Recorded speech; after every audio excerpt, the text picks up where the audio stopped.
ਇੱਕ ਬਹੁਤ ਹੀ ਇਮਾਨਦਾਰ ਅਤੇ ਸੱਚੀ ਸੁੱਚੀ ਸ਼ਖਸੀਅਤ ਦੇ ਮਾਲਕ ਸਰਦਾਰਨੀ ਅਮਰਪਾਲ ਕੌਰ ਜੀ ਪਿਛਲੇ ਦਿਨੀ ਆਪਣੇ ਸਵਾਸਾਂ ਦੀ ਪੂੰਜੀ ਨੂੰ ਖਰਚਦੇ ਹੋਏ ਪਰਮਾਤਮਾ ਦੇ ਚਰਨਾਂ ਵਿੱਚ ਜਾ ਬਿਰਾਜੇ। ਉਹਨਾਂ ਦੀ ਯਾਦ ਵਿੱਚ ਇੱਕ ਧਾਰਮਿਕ ਸਮਾਗਮ ਦਾ ਆਯੋਜਨ ਉਹਨਾਂ ਦੇ ਸਮੂਹ ਪਰਿਵਾਰ ਵੱਲੋਂ, ਜਿਨ੍ਹਾਂ ਵਿੱਚ ਸਰਦਾਰ ਮਨਜੀਤ ਸਿੰਘ ਸੇਠੀ, ਜਸਬੀਰ ਕੌਰ, ਜਤਿੰਦਰ ਕੌਰ, ਮਨਜੀਤ ਕੌਰ, ਹਰਜੀਤ ਸਿੰਘ, ਗਗਨਜੋਤ ਸਿੰਘ, ਅਮਨਜੋਤ ਕੌਰ, ਨਵਨੀਤ ਕੌਰ, ਗਗਨਦੀਪ ਸਿੰਘ, ਮਨਰਾਜ ਸਿੰਘ, ਪ੍ਰਭਰਾਜ ਸਿੰਘ, ਜਸਪ੍ਰੀਤ ਕੌਰ, ਅਮਰਜੀਤ ਸਿੰਘ ਸੇਠੀ, ਬੀਬੀ ਜੋਗਿੰਦਰ ਕੌਰ, ਸੁਰਿੰਦਰ ਕੌਰ, ਬੀਬੀ ਤਜਿੰਦਰ ਕੌਰ, ਅਮਰਜੀਤ ਸਿੰਘ, ਪਰਮਜੀਤ ਕੌਰ, ਗੁਰਵਿੰਦਰ ਸਿੰਘ, ਹਰਜੀਤ ਕੌਰ, ਕਮਲਜੀਤ ਸਿੰਘ ਅਤੇ ਉਹਨਾਂ ਦੇ ਸਮੂਹ ਪਰਿਵਾਰ ਵੱਲੋਂ ਗੁਰਦੁਆਰਾ ਸ਼੍ਰੀ ਅੰਬ ਸਾਹਿਬ ਫੇਜ਼ 8 ਮੁਹਾਲੀ ਵਿਖੇ ਕਰਵਾਇਆ ਗਿਆ, ਜਿਸ ਵਿੱਚ ਰਾਗੀ ਸਿੰਘਾਂ ਵੱਲੋਂ ਕੀਰਤਨ ਦੀ ਹਾਜ਼ਰੀ ਲਗਵਾਈ ਅਤੇ ਆਈਆਂ ਹੋਈਆਂ ਸਮੂਹ ਸੰਗਤਾਂ ਨੂੰ ਉਸ ਪਰਮਪਿਤਾ ਪਰਮਾਤਮਾ ਦੇ ਚਰਨਾਂ ਨਾਲ ਜੋੜਿਆ। ਸਰਦਾਰਨੀ ਅਮਰਪਾਲ ਕੌਰ ਜੀ ਦਾ ਜਨਮ ਪਿਤਾ ਸਰਦਾਰ ਰਵੇਲ ਸਿੰਘ ਜੀ ਦੇ ਘਰ ਮਾਤਾ ਸਰਦਾਰਨੀ ਸਵਰਨ ਕੌਰ ਹੁਣਾਂ ਦੀ ਕੁੱਖੋਂ ਆਗਰਾ ਵਿਖੇ 21 ਸਤੰਬਰ 1959 ਨੂੰ ਹੋਇਆ। ਆਪ ਜੀ ਬਚਪਨ ਤੋਂ ਹੀ ਬਹੁਤ ਹੀ ਹੋਣਹਾਰ ਪ੍ਰਤਿਭਾ ਦੇ ਮਾਲਕ, ਸੁਗੜ ਅਤੇ ਸਿਆਣੇ ਸਨ। ਆਪ ਜੀ ਹੁਣੀ 4 ਭੈਣਾਂ ਅਤੇ 1 ਭਰਾ ਸਨ। ਆਪ ਜੀ ਨੇ MA ਪੋਲੀਟੀਕਲ ਸਾਇੰਸ ਅਤੇ MA ਸੰਸਕ੍ਰਿਤ ਤੱਕ ਦੀ ਐਜੂਕੇਸ਼ਨ ਹਾਸਿਲ ਕੀਤੀ। ਉਪਰੰਤ ਆਪ ਜੀ ਦਾ ਵਿਆਹ ਸਰਦਾਰ ਜਗਜੀਤ ਸਿੰਘ ਸੇਠੀ ਅਤੇ ਬੀਬੀ ਹਰਭਜਨ ਕੌਰ ਹੁਣਾਂ ਦੇ ਸੁਪੁੱਤਰ ਸਰਦਾਰ ਮਨਜੀਤ ਸਿੰਘ ਸੇਠੀ ਨਾਲ 17 ਨਵੰਬਰ 1983 ਨੂੰ ਹੋਇਆ। ਵਿਆਹ ਉਪਰੰਤ ਆਪ ਜੀ ਨੇ ਆਪਣੇ ਗੁਣਾਂ ਦੀ ਮਹਿਕ ਆਪਣੇ ਸਹੁਰੇ ਘਰ ਬਿਖੇਰਨੀ ਸ਼ੁਰੂ ਕਰ ਦਿੱਤੀ। ਆਪ ਜੀ ਹਮੇਸ਼ਾ ਹੀ ਆਪਣੇ ਪਤੀ ਦੇ ਕੰਧੇ ਨਾਲ ਕੰਧਾ ਮਿਲਾ ਕੇ ਚੱਲੇ ਅਤੇ ਆਪ ਜੀ ਦੇ ਪਤੀ ਦੀ ਉન્નਤੀ ਵਿੱਚ ਆਪ ਜੀ ਦਾ ਉੱਘਾ ਯੋਗਦਾਨ ਸੀ। ਆਪ ਜੀ ਦੇ ਚੰਗੇ ਸਾਥ ਦੀ ਬਦੌਲਤ ਹੀ ਆਪ ਜੀ ਦੇ ਪਤੀ ਸਰਦਾਰ ਮਨਜੀਤ ਸਿੰਘ ਸੇਠੀ ਮੋਹਾਲੀ ਦੇ ਸਾਬਕਾ ਡਿਪਟੀ ਮੇਅਰ ਰਹੇ ਅਤੇ ਮੌਜੂਦਾ ਸਮੇਂ ਵਿੱਚ ਕੌਂਸਲਰ ਵੀ ਹਨ ਅਤੇ ਸਰਦਾਰ ਮਨਜੀਤ ਸਿੰਘ ਸੇਠੀ ਹਮੇਸ਼ਾ ਹੀ ਸਮਾਜ ਭਲਾਈ ਦੇ ਕੰਮ ਕਰਦੇ ਰਹਿੰਦੇ ਹਨ। ਸਰਦਾਰ ਮਨਜੀਤ ਸਿੰਘ ਸੇਠੀ ਵੀ ਗਰੀਬਾਂ ਅਤੇ ਦੀਨ ਦੁਖੀਆਂ ਦੀ ਮਦਦ ਤਨੋ ਮਨੋ ਅਤੇ ਧਨੋ ਕਰਨ ਲਈ ਹਮੇਸ਼ਾ ਹੀ ਤਤਪਰ ਰਹਿੰਦੇ ਹਨ। ਆਪ ਜੀ ਦੇ ਘਰ 1 ਪੁੱਤਰ ਗਗਨਜੋਤ ਸਿੰਘ ਅਤੇ 2 ਪੁੱਤਰੀਆਂ ਨਵਨੀਤ ਕੌਰ ਅਤੇ ਜਸਪ੍ਰੀਤ ਕੌਰ ਨੇ ਜਨਮ ਲਿਆ। ਆਪ ਜੀ ਨੇ ਆਪਣੇ ਬੱਚਿਆਂ ਨੂੰ ਖੂਬ ਚੰਗੇ ਸੰਸਕਾਰ ਦਿੱਤੇ, ਪੜਾਇਆ ਲਿਖਾਇਆ ਅਤੇ ਸਮਾਜ ਦੇ ਚੰਗੇ ਨਾਗਰਿਕ ਬਣਾਇਆ। ਅੱਜ ਆਪ ਜੀ ਦੇ ਬੱਚੇ ਆਪੋ ਆਪਣੇ ਖੇਤਰਾਂ ਵਿੱਚ ਨਾਮਣਾ ਖੱਟ ਰਹੇ ਹਨ ਅਤੇ ਆਪਣੀ ਮਾਤਾ ਜੀ ਦੇ ਨਾਮ ਨੂੰ ਉੱਚੀਆਂ ਚੁੱਕ ਰਹੇ ਹਨ। ਸਰਦਾਰਨੀ ਅਮਰਪਾਲ ਕੌਰ ਜੀ ਪਰਮਾਤਮਾ ਦੇ ਘਰ ਪ੍ਰਤੀ ਸੱਚੇ ਸ਼ਰਧਾਵਾਨ ਸਨ। ਆਪ ਜੀ ਨੇ ਆਪਣੇ ਘਰ ਵਿਖੇ ਹੀ ਲਗਭਗ 25 ਸਾਲਾਂ ਤੋਂ ਸ੍ਰੀ ਗੁਰੂ ਗ੍ਰੰਥ ਸਾਹਿਬ ਜੀ ਦਾ ਪ੍ਰਕਾਸ਼ ਕੀਤਾ ਹੋਇਆ ਹੈ ਅਤੇ ਆਪ ਜੀ 25 ਸਾਲਾਂ ਤੋਂ ਸ੍ਰੀ ਗੁਰੂ ਗ੍ਰੰਥ ਸਾਹਿਬ ਜੀ ਦੀ ਸੇਵਾ ਕਰ ਰਹੇ ਹਨ। ਆਪ ਜੀ ਨੇ ਆਪਣੇ ਸਮੁੱਚੇ ਪਰਿਵਾਰ ਨੂੰ ਵੀ ਗੁਰੂ ਮਹਾਰਾਜ ਦੇ ਲੜ ਲਾਇਆ ਅਤੇ ਉਹਨਾਂ ਦੇ ਚਰਨਾਂ ਨਾਲ ਜੋੜਿਆ। ਸਰਦਾਰਨੀ ਅਮਰਪਾਲ ਕੌਰ ਜੀ ਗਰੀਬਾਂ ਅਤੇ ਦੀਨ ਦੁਖੀਆਂ ਦੇ ਮਸੀਹਾ ਸਨ ਅਤੇ ਹਮੇਸ਼ਾ ਹੀ ਹਰ ਇੱਕ ਦੀ ਮਦਦ ਲਈ ਤਿਆਰ ਬਰ ਤਿਆਰ ਰਿਹਾ ਕਰਦੇ ਸਨ।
वाणी आपको अपनी चले बसाए से धन गुरु ग्रंथ साहिब की पितर बाणी अंदर 3 प्रकार की मौत का जिक्र आया।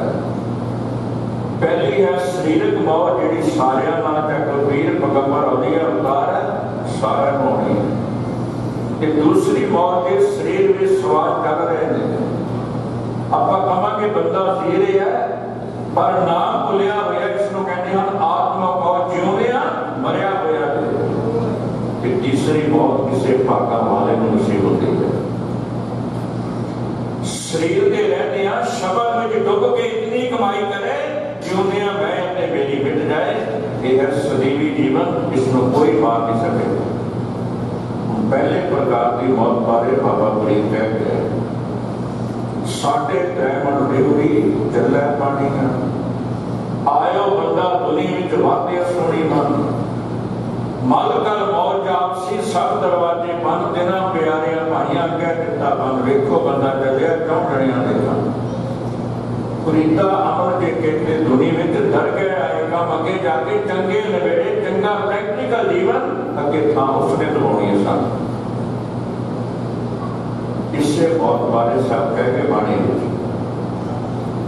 धन गुरु नानक साहब के अमृत बचन मानसा हुए राज रिश्ता तेरी हेत ना दानी मेरे सिर दे वाला नो मौत के रिश्ते ने पकड़े तैयारी करनी चाहिए किससे समय भी आ सकती है। इतना देर तक है गुरु नानक साहब ने मौत मरण लिखाए मंडप में आए नित आप पढ़ते हैं घर घर एक पहुंचा सजड़े नित चिट्ठी मौत की डिलीवर हो चुकी है साड़ी सारे की सदे पै चुके थे सदनहारा सिमरिया नानक से दिया बंद वो चिट्ठी आने तो पहला जो सदे भेजे उसको चेते करो मरद वेले उठ के 15 मिनट बैठ का सिमरन करो एक नेम बना लो 50 बाणियां का नितनेम जरूरी है करना ही करना शहर पाठ करिए कथा कीर्तन सुनिए ये है तैयारी करनी है के जान दे दे सदनहारा सिमरिया नानक से दिया ये दूसरी मौत है शरीर के विच सवार कर रहे ने बंदे को ना भुल गया यह आत्मक मौत जिस बारे कई थां ते सतगुरां ने जिक्र किया। अत सुंदर कुलीन चतर मुख ज्ञानी धनवान, बड़ा रूप करके सोना, उच्ची कुल वाला, ज्ञानवान बड़ा, अमीर बड़ा। मृतक कहिए नानका जे प्रीत नहीं भगवंत जिउंदियां रब नाल प्यार नहीं पिया, नितनेम नहीं कीता, गुरुद्वारे आके नहीं बैठे। ये तो मुर्दा जीवन है, मुर्दा। इतों तक कह गए मरना जानी जिना बिसरत राम, नाम विगुण जीवन कौन काम खादी कीमत है। जे सिमरन नहीं कीता, बंदगी नहीं की, सेवा नहीं की, परोपकार नहीं किया, इसकी कोई कीमत नहीं है। तीसरी मौत किसी गुरमुख नूं भागा वालियां नूं नसीब होती है। जिउंदियां मैं मेरी मर जाए, शब्द दे विच लीन हो जा। जिस बारे बाबा कबीर कह गए, कबीर मरता मरता जग हुआ, मर पे न जाने कोई। ऐसे मरनी जो मैं और ना मरना होए। धन गुरु अंगद देव महाराज जिन्हां दी गुरियाई पुरब है, उन्हां दे वचन ने तीसरी मौत बारे अखी बाजों वेखना विद करना सुनना। धन गुरु अंगद देव महाराज कहते अखा पराया रूप देखो रहना, यह अखा तो बिना देखना। कन्ना में निंदिया पैनी रह जाए है, कन्ना तो बिना सुनना। पैरा बाजों चलना बिन हथा करना। धन गुरु अंगद देव महाराज कहते पैर ठेके ते चला गवाना जान, संगत वाला यह पैरा तो बिना तुरना। ते हाथ माड़ी कितना कर, सुची कित करनी है, हथा तो बिना करना। जीभ है बाजों बोलना, क्यों जीवत मरना। जबान झूठ बोलनो रह जाए, यह है जिउंदियां मर जाना।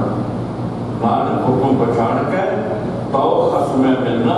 जिन्हां इन्हां पंज पंक्तियां की कमाई करके धन गुरु अंगद देव महाराज कहते सीधे रब की गोद में चले गए, तो रब नूं पा गए।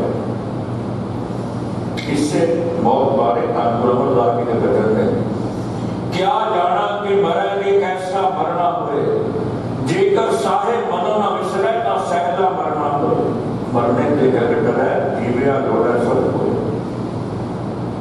गुरु प्रसादी जीवन मरै हुक्म है बूझे सोए, नानक ऐसी मरनी जो मरे, दान सत जीवने दस सदीवी की बात।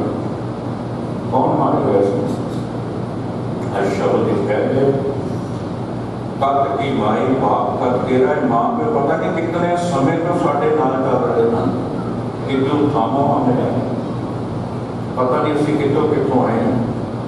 एक शब्द है सतगुरां दा, कई गोड़ जन्म पे कीट पतंगा, कई जन्म का कीट पुरंगा। साडा पिछोकड़ दे असी पता नहीं कीड़े मकोड़े की कुछ बनते हैं। कई जन्म पंखी सर्प होए हो, कई जन्म हैबत दिखते हुए हो। मिल जगदीश मिलन की बरिया, जिरन काले देश जरिया। कई जन्म सैर गिर करया सी पहाड़ बने, कई जन्म गर्भ गिर करया, कई जन्म शाहकार पाया, लाख 84 जोन पाया, 84 लाख जोना का चक्कर कटिया।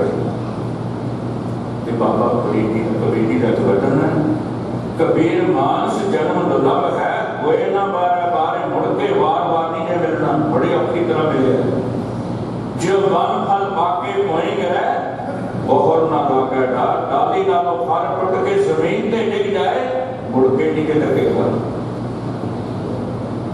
इस शरीर के अंदर उसने अपनी जोत पाई, दासी इस शरीर मिलिया तो मैं जोत रखी कानपुर जब मैं क्यों इस जोत राही असी परम जोत दे विच लीन होना है। पंथ रतन भाई साहब बचपन सिंह जी खालसा करने वाले ऐसे समय विचारा देदियां समझाते थे, विछड़े प्राणी लई संगत अरदास करेगी, संगत की अरदास प्रवान होएगी। पर इस समागम साडे ही लेने, क्योंकि असां भी उत्थे जाना ते जाण तो पहला असीं अपने आप नूं पड़चोलना है कि असीं कितनी कुछ तैयारी की है, कितना कुछ साडे लिए परमात्मा के दर ते पहुंचने लई असीं कितने को अपने अंदर थां बनाईए। लैसन असीं लैना है, ये सिक्ख्या असीं ग्रहण करनी है, क्योंकि हजूरी दे विच असीं बैठे हैं। जाण तो पहला अपना मरना सवार के जाना असीं सारे। इस करके सतगुरां ने उपदेश दिता, पंडित पढ़ते हैं पई प्राप्त मानव ते होरिया, गोबिंद मिलन की तेरी बरिया। रब नूं मिलण दा चास है, इससे वारी के दौरान रब नूं मिलिया जा सकदा है। कहे नानक ये शरीर प्रवान हुआ, जिन सतगुर स्यों जित लाया, जिन्हां जिउंदियां गुरु नाल जित जोड़िया। और धन गुरु तेग बहादुर साहब का उच्चारण किया शब्द जे नाल साडे कुछ नहीं जाना तो सतगुरु कहते हूँ की नाल जाएगा। धन गुरु तेग बहादुर साहब के हर जस रे मना गायल है जो संगीत हर जस रे मना गायल जो संगी है तेरो। हर जस रे मन गायल जो संगी है तेरो। हर जस रे मन गायल जो संगी है तेरो।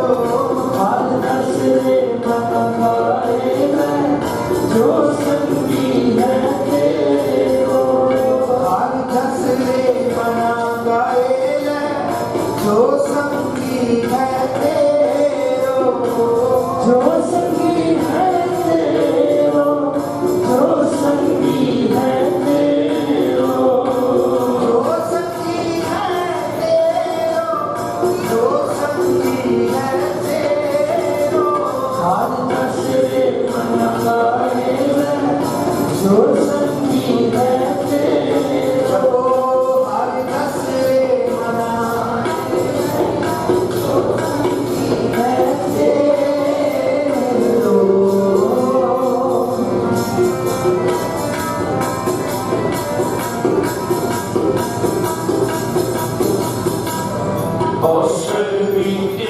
जस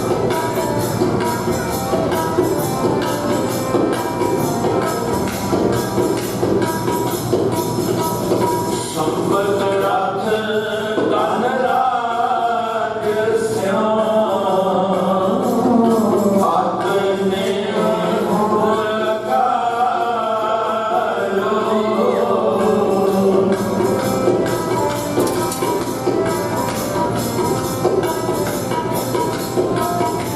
मन गायल जो संगी है तेरो।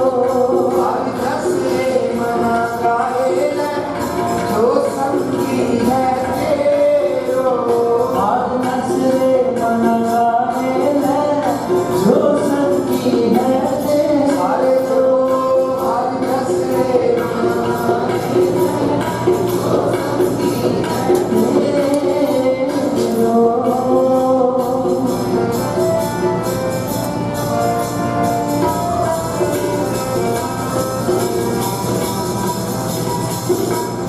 ज्ञान बूझ के पावरे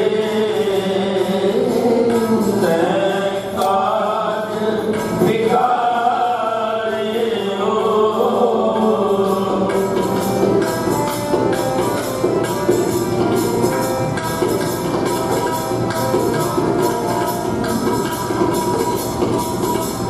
पाप करत सुख ज्यो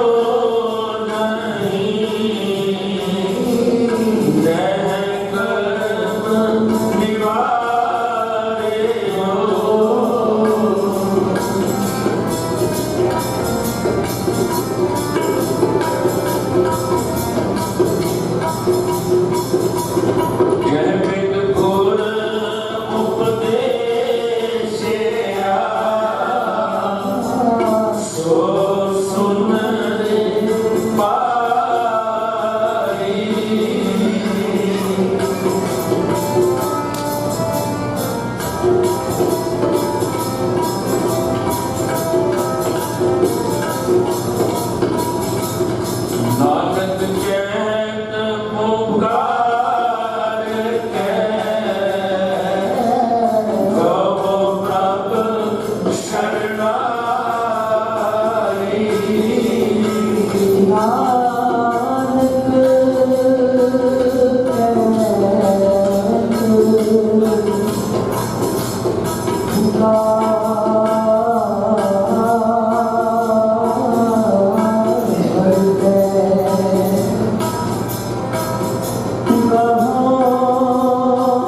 प्रभु शरणाई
सतगुर के पाने चल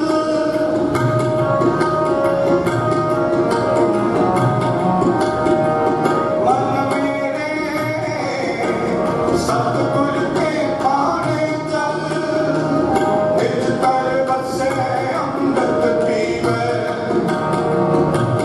सुख लगे महल मन मेरे सतगुर के पाने चल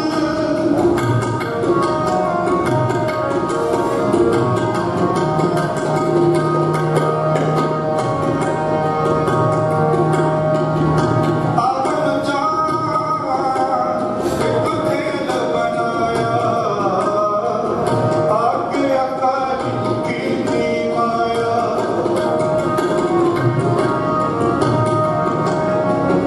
आगे अकाली की माया आगे अकाली की माया मन मेरे सतगुर के पाने चल सतगुर के पाने चल निज कर बसे अमृत पीवे सुख लगे महल पाने उछल पाने रोगा पाने हर पर गुल मुकला पागा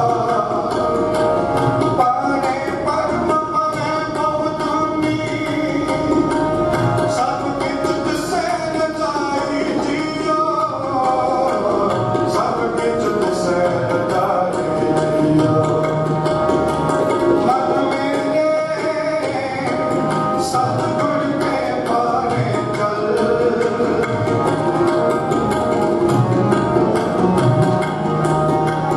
सतगुर के पाने चल जिन तुम भेजे बिना बुलाए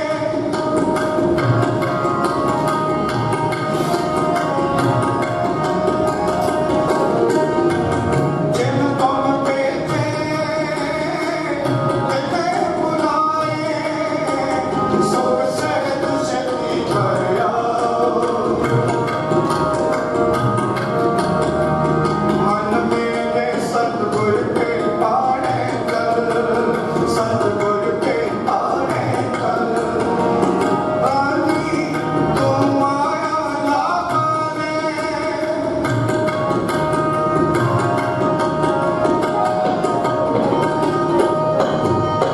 रानी तुम आया ना पाने लंका के तट पर सब मुक्ति चली है मन मेरे मन मेरे मन मेरे मन मेरे सतगुर के पाने चल सतगुर के पाने चल सतगुर के पाने चल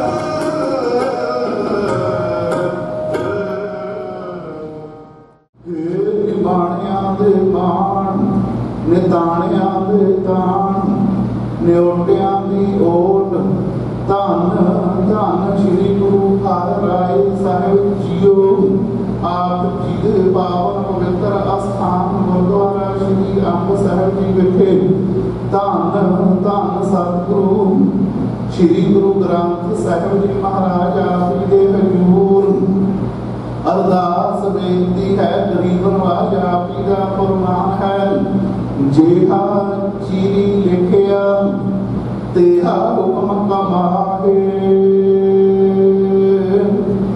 ਗੱਲੇ ਆਵੈ ਨਾਨਕਾ ਸਬਦੇ ਉੱਠੀ ਜਾਗੇ ਦੇ ਮਹਾਂਵਾਕ ਅਨੁਸਾਰ ਆਪੇ ਦਰੋਂ ਧਰਮ ਵਰਸਾਏ ਹੋਏ ਸਰਦਾਰਨੀ ਅਮਰਪਾਲ ਕੌਰ ਆਪੀ ਦੁਆਰਾ ਬਖਸ਼ੇ ਸਵਾਸਾਂ ਦੀ ਪੂੰਜੀ ਨੂੰ ਭੋਗਦੇ ਹੋਏ ਆਪ ਜੀ ਦੇ ਸੱਦੇ ਅਨੁਸਾਰ ਸਤਿਗੁਰੂ ਜੀ ਅਕਾਲ ਚਲਾਣਾ ਕਰ ਰਹੇ ਸਨ।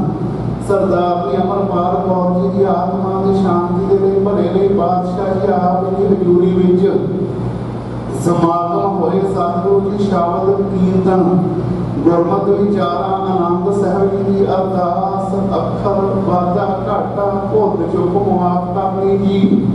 ਅੱਗੇ ਤੋਂ ਸਮਤ ਬਖਸ਼ਣੀ ਪੜੀ ਸੁਣੀ ਗੁਰਬਾਣੀ ਦਾ ਭਾਵ ਪੜ ਵਿਚੀ ਹੋਈ ਆਤਮਾ ਸਰਦਾਰਨੀ ਅਮਰਪਾਲ ਕੌਰ ਜੀ ਨੂੰ ਬਖਸ਼ਣ ਦੀ ਕਿਰਪਾਲਤਾ ਕਰਨੀ। ਸਤਿਗੁਰੂ ਜੀ ਸੇਵਕ ਪਰਿਵਾਰ ਦੀ ਸਮੂਹ ਸੰਗਤ ਦੀ ਆਪੇ ਚਰਨਾਂ ਕੋਲਾਂ ਚ ਅਰਦਾਸ ਬੇਨਤੀ ਹੈ। ਗਰੀਬ ਨਵਾਜੀਓ ਸਰਦਾਰਨੀ ਅਮਰਪਾਲ ਕੌਰ ਕੋਲੋਂ ਸੰਸਾਰਕ ਯਾਤਰਾ ਕਰਦਿਆਂ ਆਪ ਜੀ ਦੁਆਰਾ ਲਗਾਈਆਂ ਸੇਵਾਵਾਂ ਨਿਭਾਉਂਦਿਆਂ ਹੋਈਆਂ ਭੁੱਲਾਂ ਦੀ ਖਿਮਾ ਕਰਕੇ ਸਦੀਵੀ ਕਾਲ ਦੇ ਸੱਚਖੰਡ ਵਿੱਚ ਨਿਵਾਸ ਬਖਸ਼ਣ ਦੀ ਕਿਰਪਾਲਤਾ ਕਰਨੀ ਜੀ। ਗਰੀਬ ਨਵਾਜ ਸੇਵਕ ਪਰਿਵਾਰ ਦੇ ਸੀਸ ਤੇ ਮਿਹਰ ਭਰਿਆ ਹੱਥ ਰੱਖਣਾ। ਸੇਵਕ ਪਰਿਵਾਰ ਨੂੰ ਰਿਸ਼ਤੇਦਾਰਾਂ ਨੂੰ ਭਾਣਾ ਮੰਨਣੇ ਦਾ ਬਲ ਬਖਸ਼ਣਾ। ਸਤਿਗੁਰੂ ਜੀਓ ਕਿਰਪਾ ਕਰਨੀ ਸੇਵਕ ਪਰਿਵਾਰ ਦੀਆਂ ਸਮੂਹ ਸੰਗਤ ਦੀਆਂ ਤਨੋਂ ਮਨੋਂ ਧਨੋਂ ਨਿਭਾਈਆਂ ਸੇਵਾਵਾਂ ਸਫਲ ਕਰ ਲਿਆ ਜੀ। ਆਪਣੇ ਦਰੋਂ ਘਰੋਂ ਸਿੱਖੀ ਸਿਦਕ ਭਰੋਸਾ ਨਾਮ ਨਾਮ ਬਖਸ਼ਣਾ ਜੀ। ਗੁਰਮਤਿ ਅਨੁਸਾਰ ਭਾਵਨਾਵਾਂ ਪੂਰੀਆਂ ਕਰਨੀਆਂ ਪਾਤਸ਼ਾਹ ਜੀਓ। ਪਰਿਵਾਰ ਵਿੱਚ ਸੁਖ ਸ਼ਾਂਤੀ ਚੜ੍ਹਦੀ ਕਲਾ ਵਰਤਾਉਣੀ ਆਪ ਇਹ ਦਰ ਕਰਦੀ ਪ੍ਰੀਤ ਪ੍ਰਤੀਤ ਗੁਰਮੁਖਾਂ ਦਾ ਸੰਗ ਨਾਮ ਬਾਣੀ ਦਾ ਰੰਗ ਬਖਸ਼ਣਾ। ਆਪ ਜੀ ਨੂੰ ਸੁੰਦਰ ਪੋਸ਼ਾਕ ਕੇ ਭੇਟਾ ਕੀਤੇ ਗਏ ਅੰਗੀਕਾਰ ਕਰਨੇ ਸੇਵਕਾਂ ਦੇ ਲੋਕ ਪਰ ਲੋਕ ਪੜਦੇ ਕੱਢਣੇ ਜੀ। ਆਪ ਜੀ ਦੇ ਹਜ਼ੂਰ ਕੜਾਹ ਪ੍ਰਸ਼ਾਦੀ ਦੇਖ ਸੱਜ ਕੇ ਹਾਜ਼ਰ ਹੈ ਜੀ। ਦਰ ਪ੍ਰਵਾਨ ਹੋਵੇ ਪ੍ਰਵਾਨ ਹੋਇਆ ਪ੍ਰਸ਼ਾਦ ਸੰਗਤ ਵਿੱਚ ਵਰਤਾਉਣ ਦੀ ਆਗਿਆ ਬਖਸ਼ੋ ਜੀ। ਕਿਰਪਾ ਕਰੋ ਇਲਾਹੀ ਫਰਮਾਨ ਬਖਸ਼ ਕੇ ਸੰਗਤਾਂ ਨੂੰ ਨਿਹਾਲ ਕਰੋ। ਸ੍ਰੀ ਗੁਰਮੁਖ ਪਿਆਰੇ ਮੇਲੋ ਜਿਨ੍ਹਾਂ ਮਿਲਿਆ ਆਪ ਜੀ ਦਾ ਨਾਮ ਚਿੰਤ ਆਵੇ ਨਾਨਕ ਨਾਮ ਚੜ੍ਹਦੀ ਕਲਾ ਤੇਰੇ ਭਾਣੇ ਸਰਬੱਤ ਦਾ ਭਲਾ।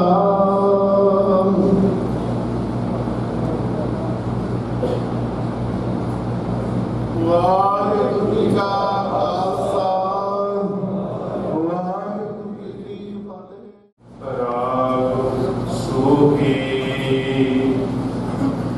ਮਹਲਾ ਪੰਜਵਾਂ ਘਰ ਤੀਜਾ। ਇੱਕ ਓੰਕਾਰ ਸਤਿਗੁਰ ਪ੍ਰਸਾਦ। ਮਿਥਨ ਮੋਹ ਅਗਨ ਸੋਕ ਸਾਗਰ ਕਰ ਕਿਰਪਾ ਉਧਰ ਹਰ ਨਾਗਰ। ਮਿਥਨ ਮੋਹ ਅਗਨ ਸੋਕ ਸਾਗਰ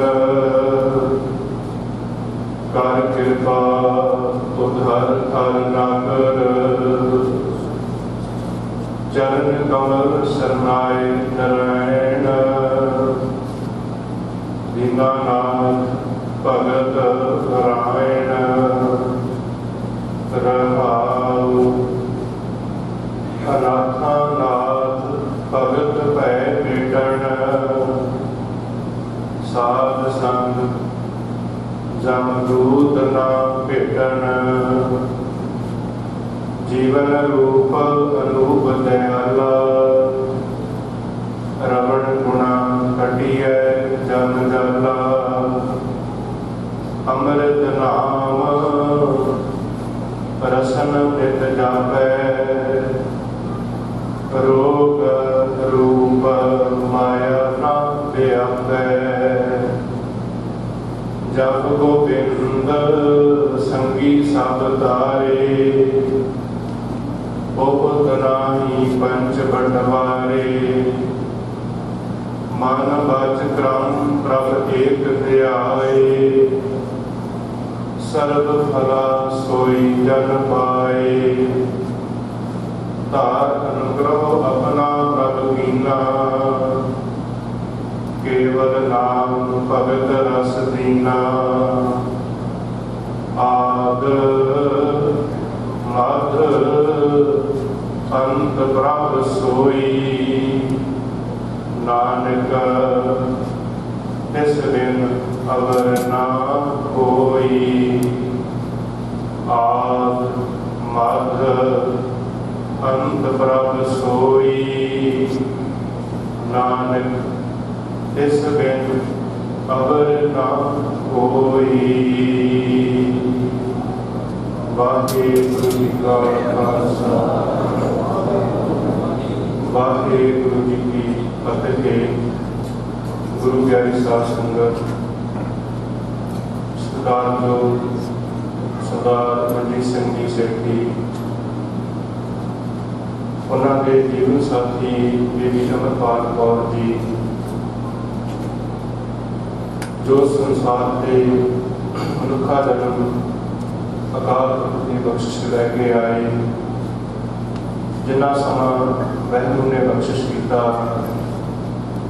उसनों भोगदिया होया समाधि संसार को अकाल चलाना कर गए हैं। उन्हों की याद में अंतिम अरदास समय रबी बाणी का कीर्तन होया है। अरदास संगत रूपी गुरु अगे आप गुजारी है। जो पावन मुख वाक बख्शिश होया उहदे रब विच ही महाराज जी ने जिहड़ा इस संसार है उसनूं जिहड़ी कित है उसनूं मिथ्या झूठा किया है। मिथ्या मोह अगन सोग सागर किंदे गल्लां झूठा ही नहीं, बड़िया भयानक विकारां दीआं अग रूपी कृष्णा की लपत मच रहा संसार।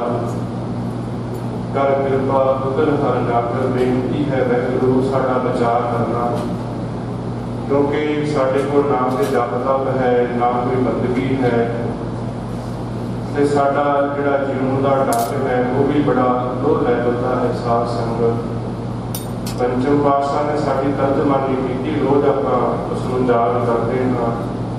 कहो नानक हम नीच करम शरण परेगी राखो शरण। कैसे कर्म हम इस तो पहला पहले पातशाह कहते ना हो जल्दी सदी, ना जप है ना सत है, ना ही कोई पढ़िया लिखिया है। इस करके मूर्खों की श्रेणी में आता हाँ तो बहुत गलत भुलां होंदियां होणगियां, पर जो गुरु जी साधु का संग करता है मनुख साध संग जम दूत ना भेटण। साध संगत ये शब्द सुनते बहुत हाँ कि जम दूत होंगे हैं, पर सारी जिंदगी सानूं इसका एहसास नहीं होता। इसका एहसास कदों होता है? साध संगत गुरबाणी का वाक है, जो साडी जिहड़ी नाभि की गंढ है वो खुल जाती है, सानूं अगों सब कुछ दिखाई दे रहा होंदा है। उदों फिर इन्हां दे नाल साडा वास्ता पैंदा है, पर जदों उन्हां नाल साडा वास्ता पैंदा उदों संसार छुट चुका होंदा है। असीं जिन्ने मर्जी दुखी होइए, जो मर्जी साडे नाल हुंदा होवे, साडे परिवारक मैंबरां नूं उहदा कोई खबर नहीं हुंदी कि जीव आत्मा नाल की हो रहा है। इस गल नूं तुसीं सुखमनी साहिब की दूसरी अष्टपदी में ज़्यादा विस्तार के नाल समझ सकते हो कि जो इन्होंने नाल वाह पैंदा है फिर की उत्थे वापरदा है। साथ उस रस्ते तो बचन वास्ते गुरु की शरण लैनी बड़ी जरूरी है। इस करके गुरु नानक देव महाराज जी ने शब्द गुरु का जिहड़ा सिद्धांत समझ दिता, गुरु तो वड्डा कोई साधु नहीं हैगा। साध संग शब्द गुरु की जिहड़ी देवता है कि सानूं दोनों जहानां विच सुख प्रदान करती है और सानूं एहसास कराउंदी है कि तेरा अपने आप कोई बचाव नहीं, जे तेरा बचाव है तो वह गुरु के सहारे है। क्योंकि मनुख जमदा अधूरा है, जिउंदा अधूरा है, तो मर के किवें पूरा हो जाता है। साध संगत जिहड़े पूरे हुंदे हन उन्हां दीआं जिहड़ियां कहानियां ने संसार करता है, पर बहुत गदड़े हुंदे ने, हर थां ते पूरियां नूं कुछ नहीं देख सकते। साध संगत इस करके जिहड़ा अधूरा है, जिहड़ा बेवस है, जिहड़ा लाचार है, उसनूं पूरे की शरण आउणा पैंदा है कि मैं हुण जिथे बेवस हाँ तुसीं मेरी सहायता करो। वो तरला लैंदा है, मैं मूर्ख की केतक बात है, कोट पराती करिया रे, गुर नानक जिन सुनिया वेख्या, सिर कर कर भास न करिया।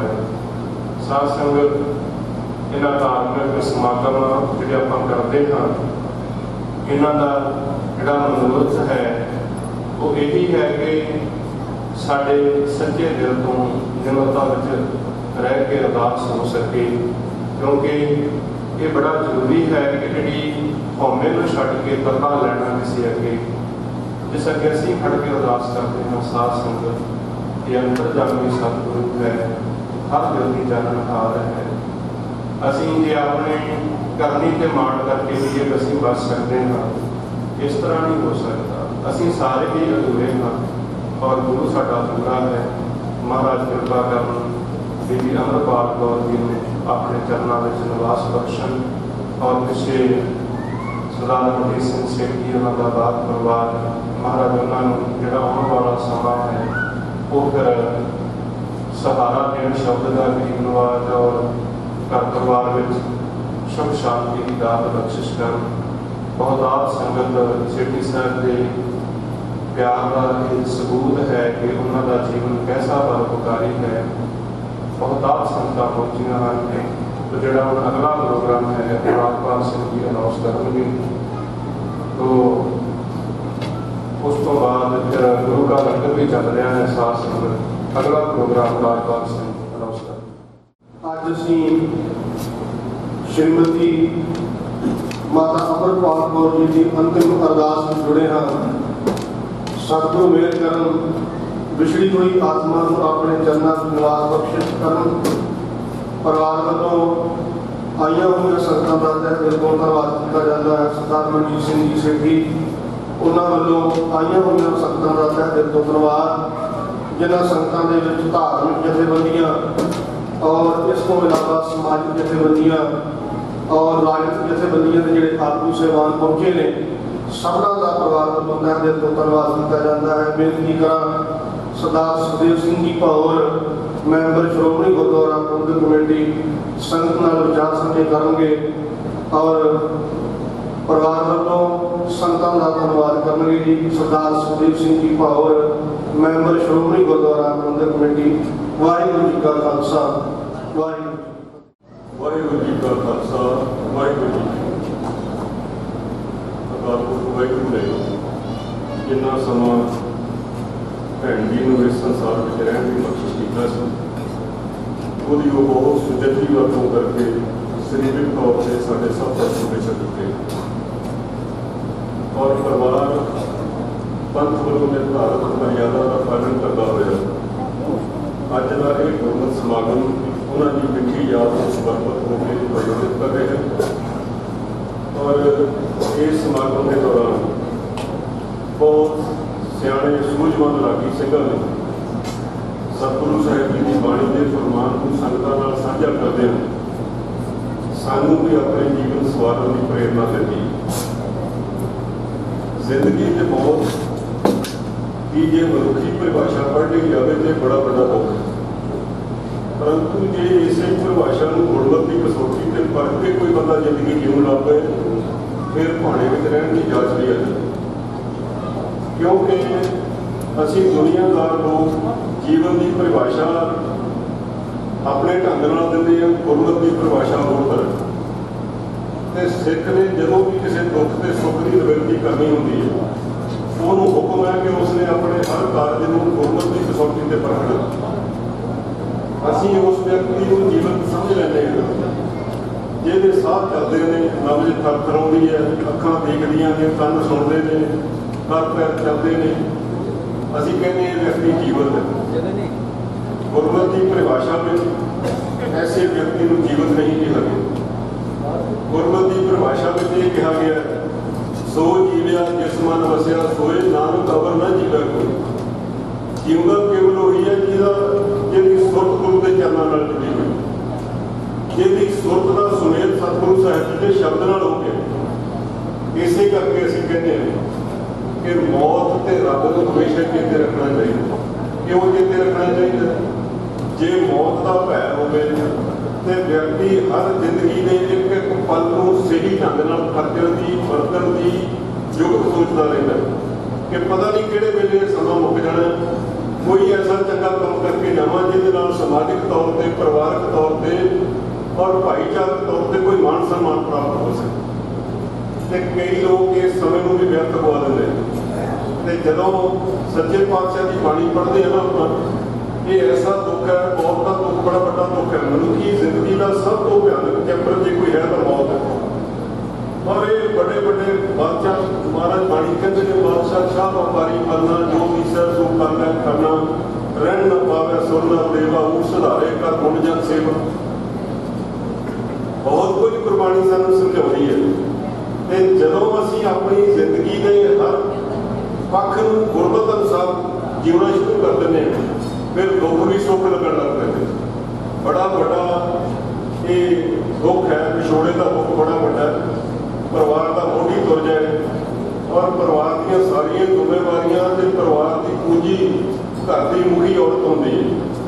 ਜਦੋਂ ਉਹ ਵਿਸਰਦੀ ਹੈ ਤੇ ਫਿਰ ਸਾਰਾ ਕੁਝ ਵਿਸਰਨ ਹੁੰਦਾ ਹੈ। ਪਰੰਤੂ ਜਦੋਂ ਅਸੀਂ ਆਪਣੇ ਡਿੱਗਦੇ ਹੋਏ ਮਨਾਂ ਨੂੰ ਥੰਮਣਾ ਦੇਣਾ ਹੁੰਦਾ ਨਾ, ਫਿਰ ਕੇਵਲ ਤੇ ਕੇਵਲ ਸਹਾਰਾ ਸਤਿਗੁਰੂ ਸਾਹਿਬ ਜੀ ਦੀ ਬਾਣੀ ਦਾ ਹੁੰਦਾ। ਔਰ ਮਹਾਰਾਜ ਨੇ ਸਾਨੂੰ ਬੜਾ ਕੁਝ ਸਮਝਾਇਆ। ਅਜਿਹੇ ਸਮਿਆਂ ਦੇ ਉੱਤੇ ਸਾਨੂੰ ਸਮਝਣਾ ਵੀ ਚਾਹੀਦਾ। ਮਹਾਰਾਜ ਨੇ ਮਨੁੱਖੀ ਜੀਵਨ ਵਿੱਚ ਇੱਕ ਲੀਕ ਖਿੱਚੀ ਹੈ। ਬੰਦਿਆਂ ਨੇ ਬੜੀਆਂ ਲੀਕਾਂ ਖਿੱਚੀਆਂ ਨੇ। ਕਿਸੇ ਨੇ ਰਾਜਨੀਤਿਕ ਤੌਰ ਤੇ ਬਣ ਦਿੱਤੇ, ਕਿਸੇ ਨੇ ਧਾਰਮਿਕ ਤੌਰ ਤੇ ਬਣ ਦਿੱਤੇ, ਕਿਸੇ ਨੇ ਖਿੱਤਿਆਂ ਵਿੱਚ ਬਣ ਦਿੱਤੇ, ਕਿਸੇ ਨੇ ਕੰਮ ਦੇ ਆਧਾਰ ਤੇ ਬਣ ਦਿੱਤੇ, ਕਿਸੇ ਨੇ ਚਮ ਦੇ ਆਧਾਰ ਤੇ ਬਣ ਦਿੱਤੇ। ਮਹਾਰਾਜ ਨੇ ਆਪਣੇ ਪੰਥ ਵਿੱਚ ਕੇਵਲ ਇੱਕ ਲੀਕ ਖਿੱਚੀ। ਇੱਕ ਹਿੱਸਾ ਉਹਨਾਂ ਲੋਕਾਂ ਦਾ ਜਿਹੜੇ ਮਨ ਆਈਆਂ ਕਰਦੇ ਨੇ, ਮਨ ਆਇਆ ਖਾਂਦੇ ਨੇ, ਮਨ ਆਇਆ ਪੀਂਦੇ ਨੇ, ਮਨ ਆਇਆ ਹਟਾਉਂਦੇ ਨੇ। ਤੇ ਇੱਕ ਉਹ ਲੋਕ ਨੇ ਜਿਹੜੇ ਹਰ ਕਾਰਜ ਕਰਨ ਤੋਂ ਪਹਿਲਾਂ ਗੁਰੂ ਦੇ ਹੁਕਮ ਨੂੰ ਧਿਆਨ ਵਿੱਚ ਰੱਖਦੇ ਨੇ। ਉਹ ਖਾਣ ਲੱਗੇ ਵੀ ਗੁਰੂ ਦੇ ਹੁਕਮ ਨੂੰ ਧਿਆਨ ਵਿੱਚ ਰੱਖਦੇ ਨੇ, ਪੀਣ ਲੱਗੇ ਵੀ ਗੁਰੂ ਦੇ ਹੁਕਮ ਨੂੰ ਧਿਆਨ ਵਿੱਚ ਰੱਖਦੇ ਨੇ, ਕਿਰਤ ਕਰਨ ਲੱਗੇ ਵੀ ਗੁਰੂ ਦੇ ਹੁਕਮ ਨੂੰ ਧਿਆਨ ਵਿੱਚ ਰੱਖਦੇ ਨੇ। ਤੇ ਮਹਾਰਾਜ ਨੇ ਆਖਿਆ ਕਿ ਰਹਿਣਾ ਦੋਹਾਂ ਨੇ ਹੀ, ਨਾ ਗੁਰਮੁਖ ਨੇ ਰਹਿਣਾ। ਜਿਹੜੇ ਮਨ ਆਈਆਂ ਕਰਦੇ ਨੇ ਉਹਨੂੰ ਮਨਮੁਖ ਆਖਿਆ, ਜਿਹੜੇ ਗੁਰੂ ਦੀ ਕਰਦੇ ਨੇ ਉਹਨਾਂ ਨੂੰ ਗੁਰਮੁਖ ਆਖਿਆ। ਜਨਮ ਵੀ ਇੱਕੋ ਤਰ੍ਹਾਂ ਹੁੰਦਾ ਹੈ, ਮੌਤ ਵੀ ਸਭ ਦੀ ਇੱਕੋ ਤਰ੍ਹਾਂ ਹੁੰਦੀ ਹੈ। ਪਰੰਤੂ ਜੀਵਨ ਪ੍ਰਵਾਨ ਕਿਹੜਾ ਹੈ? ਮਹਾਰਾਜ ਕਹਿੰਦੇ ਨੇ ਕਿ ਜੀਵਨ ਉਹੀ ਪ੍ਰਵਾਨ ਹੈ ਜਿਹੜਾ ਗੁਰਮੁਖਾਂ ਵਾਂਗ ਜੀਵਿਆ ਜਾਵੇ। ਤੇ ਮਹਾਰਾਜ ਬਾਣੀ ਵਿੱਚ ਸਮਝਾਉਂਦੇ ਨੇ, ਕਹਿੰਦੇ ਮਨਮੁਖ ਆਵੇ ਮਨਮੁਖ ਜਾਵੇ, ਮਨਮੁਖ ਫਿਰ ਚੋਟਾਂ ਖਾਵੇ, ਜਿਤਨੇ ਨਰਕ ਸੇ ਮਨਮੁਖ ਭੋਗੈ, ਗੁਰਮੁਖ ਲੀਪ ਨਾ ਬਸਾ। ਜਿਹਨੇ ਨਰਕ ਕੋਈ ਸੋਚ ਸਕਦਾ ਹੈ ਉਹ ਮਨਾਈਆਂ ਕਰਨ ਵਾਲੇ ਦੇ ਹਿੱਸੇ ਵਿੱਚ ਆਉਂਦੇ ਨੇ। ਤੇ ਜਿਹੜੇ ਗੁਰੂ ਦੀ ਮੰਨਣ ਵਾਲੇ ਹੁੰਦੇ ਨੇ ਉਹਨਾਂ ਨੂੰ ਮਹਾਰਾਜ ਹਜ਼ਾਰ ਵੀ ਨਹੀਂ ਲੱਗਣ ਦਿੰਦੇ। ਬਹੁਤ ਗੁਰਮੁਖ ਪਰਿਵਾਰ ਹੈ ਜਿਨ੍ਹਾਂ ਦੀ ਟੇਕ, ਜਿਨ੍ਹਾਂ ਦੀ ਓਟ ਸਤਿਗੁਰੂ ਸਾਹਿਬ ਜੀ ਦੀ ਬਾਣੀ ਹੈ, ਜਿਨ੍ਹਾਂ ਨੇ ਹਮੇਸ਼ਾ ਹੀ ਆਪਣੇ ਪਰਿਵਾਰ ਵਿੱਚੋਂ ਬਾਣੀ ਦੀਆਂ ਸੁਗੰਧੀਆਂ ਨੂੰ ਪ੍ਰਾਪਤ ਕੀਤਾ। ਮੈਂ ਬਹੁਤ ਲੰਬੇ ਸਮੇਂ ਤੋਂ ਇਸ ਪਰਿਵਾਰ ਦਾ ਹਿੱਸਾ। ਮਾਤਾ ਜੀ ਦੇ ਸਮੇਂ ਤੋਂ ਜਦੋਂ ਭਾਈ ਜਸਵੀਰ ਸਿੰਘ ਜੀ ਦੇ ਸਾਹਮਣੇ ਪਾਰਕ ਵਿੱਚ ਬੈਠ ਕੇ ਕੀਰਤਨ ਕਰਨ ਲੱਗ ਪੈਣਾ ਤੇ ਸਾਰੇ ਪਰਿਵਾਰ ਦੇ ਆਸੇ-ਪਾਸੇ ਜੁੜ ਜਾਣਾ, ਇਹ ਗੁਰਬਾਣੀ ਨਾਲ ਪ੍ਰੇਮ ਇਸ ਪਰਿਵਾਰ ਦੀ ਰੀਝ ਹੈ। ਔਰ ਸਰਦਾਰ ਮਨਜੀਤ ਸਿੰਘ ਜਿਨ੍ਹਾਂ ਨੇ ਅਜੋਕੇ ਸਮੇਂ ਵਿੱਚ ਬੇਸੁਰੀ ਰਾਜਨੀਤੀ ਵਿੱਚ ਵਿਚਰਦਿਆਂ ਵੀ ਆਪਣੇ ਪੰਖ ਜਿਹੜੇ ਨੇ ਕਮਲ ਦੇ ਫੁੱਲ ਵਾਂਗ ਗੰਨੇ ਨਹੀਂ ਹੋਣ ਦਿੱਤੇ। ਇਹਦੇ ਵਿੱਚ ਵੀ ਚੰਗਿਆਈ ਵਸਾਈ ਹੈ ਔਰ ਹਰ ਦਾ ਭਲਾ ਲੋਚਣਾ ਉਹਨਾਂ ਦੇ ਮਨ ਦੀ ਫਿਤਰਤ ਰਹੀ ਹੈ। ਸੱਚੇ ਪਾਤਸ਼ਾਹ ਦੇ ਹੁਕਮ ਮੁਤਾਬਕ ਭੈਣ ਜੀ ਦਾ ਵਿਛੋੜਾ ਹੋਇਆ ਔਰ ਇਸ ਹੁਕਮ ਨੂੰ ਪ੍ਰਵਾਨ ਕਰਨਾ ਸਤਿਗੁਰੂ ਸਾਹਿਬ ਜੀ ਦੇ ਓਟ ਆਸਰੇ ਹੀ ਕੀਤਾ ਜਾ ਸਕਦਾ ਹੈ। ਔਰ ਜਿਵੇਂ ਆਪਾਂ ਸਾਰਿਆਂ ਨੇ ਅਰਦਾਸ ਕੀਤੀ ਹੈ, ਇਸ ਅਰਦਾਸ ਸਮਾਗਮ ਦੇ ਵਿੱਚ ਰਾਜਨੀਤਿਕ ਤੌਰ ਤੇ, ਸਮਾਜਿਕ ਤੌਰ ਤੇ, ਧਾਰਮਿਕ ਤੌਰ ਤੇ ਔਰ ਪਰਿਵਾਰਕ ਸੰਬੰਧ ਰੱਖਣ ਵਾਲੇ ਸਾਰੇ ਸੱਜਣ ਹਾਜ਼ਰ ਹੋਏ ਹਨ। ਜਿੱਥੇ ਸਤਿਗੁਰੂ ਸਾਹਿਬ ਜੀ ਦੇ ਚਰਨ ਵਸ ਕੇ ਉਹਨਾਂ ਨੇ ਵੀ ਬਹੁਤ ਕੁਝ ਪ੍ਰਾਪਤ ਕੀਤਾ, ਉੱਥੇ ਪਰਿਵਾਰ ਵੱਲੋਂ ਹਰ ਆਏ ਵਿਸ਼ਵ ਜਿਨ੍ਹਾਂ ਨੇ ਪਰਿਵਾਰ ਦੇ ਇਸ ਸਮੇਂ ਦੇ ਉੱਤੇ ਪਿੱਠ ਤੇ ਹਮਦਰਦੀ ਦਾ ਹੱਥ ਰੱਖਿਆ, ਧੰਨਵਾਦ ਵੀ ਕੀਤਾ ਜਾਂਦਾ ਔਰ ਅਰਦਾਸ ਵੀ ਕੀਤੀ ਜਾਂਦੀ ਹੈ ਕਿ ਸੱਚੇ ਪਾਤਸ਼ਾਹ ਇਹ ਦੁੱਖਾਂ ਸੁੱਖਾਂ ਦੀ ਜਿਹੜੀ ਗੰਢ ਹੈ, ਪਰਿਵਾਰਕ ਸਾਂਝ ਹੈ, ਹੋਰ ਪੀੜ੍ਹੀ ਹੋਵੇ ਤੇ ਇਸੇ ਤਰ੍ਹਾਂ ਅਸੀਂ ਇੱਕ ਦੂਜੇ ਦੇ ਦੁੱਖਾਂ ਸੁੱਖਾਂ ਵਿੱਚ ਸ਼ਾਮਲ ਹੋ ਸਕੀਏ। ਸਤਿਗੁਰੂ ਸਾਹਿਬ ਕਿਰਪਾ ਕਰਨ। ਭੈਣ ਜੀ ਵੱਲੋਂ ਜੀਵਨ ਕਾਲ ਵਿੱਚ ਨਿਭਾਈਆਂ ਸੇਵਾਵਾਂ